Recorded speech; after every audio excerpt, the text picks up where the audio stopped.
Түркістан қаласында ашық әкімдік кеңсесінің тұсауы кесіліп, облыс әкімі Өмірзақ Шөкеев онлайн форматта бірыңғай қабылдау күнін өткізді. Аталған шараға облыс әкімінің орынбасарлары мен басқарма басшылары арнайы қатысты.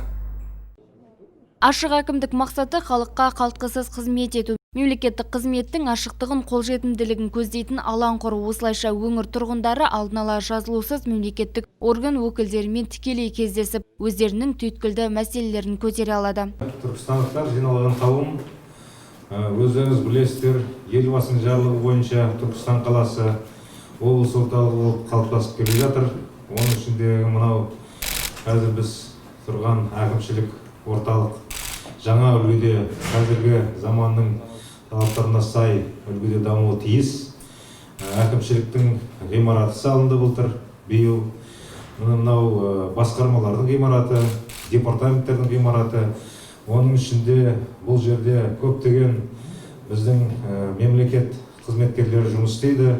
Сол қызметкерлері қазіргі мемлекет басшысы Қасым-Жомарт Тоқаевтың талабы бойынша халыққа жақын, қолжетімді түрде жұмыс істеу керек.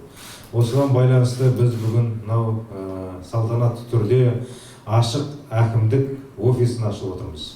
Бұл деген сөз, бұл жерге кез келген азамат, біздің облысымыздың тұрғыны, болмаса келген басқа жерден келген қонақтар ешқандай алдын ала жазылусыз тікелей осы жерге келіп, өздерінің мәселелерін қойып, мәселені шеше алады.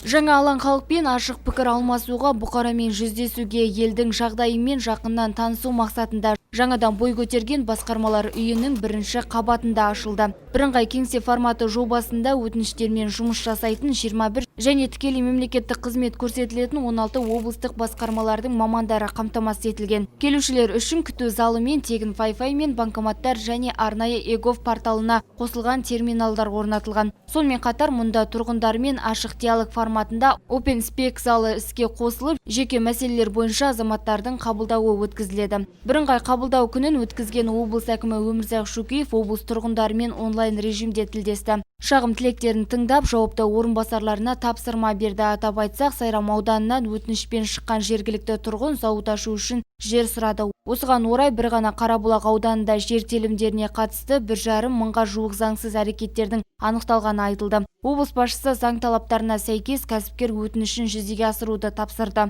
Сондай-ақ Мақтаарал ауданы Жеңіс ауылының тұрғыны ауылдастары атынан алғысын айтып, ел аманатын жеткізді. Өмірзақ Естайұлы Бәйдібек, Арыс, Сайрам және Мақтаарал аудандарының тұрғындарының базынасына тиісті аудан мен қала әкімдеріне тікелей байланыс арқылы тапсырмалар жүктеді.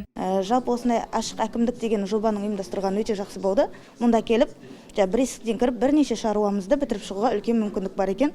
Осындай қолжетімді қызмет түрін ұсынған Тоқаев мырзаға және осы жобаны іске асырып отырған Шөкеевке үлкен алғысымды білдіремін. Мен бүгін өзімнің жаңағы мұғалімдік қызметіме байланысты сауал туындады. Сол бойынша өзімнің жауабымды алуға келдім. Және мамандардың берген жауабы мені толықтай қанағаттандырды. Жалпы келіп, бір шаруамен келген едім, бірнеше шаруамды бітіріп кетіп жатқаныма қуанып тұрмын.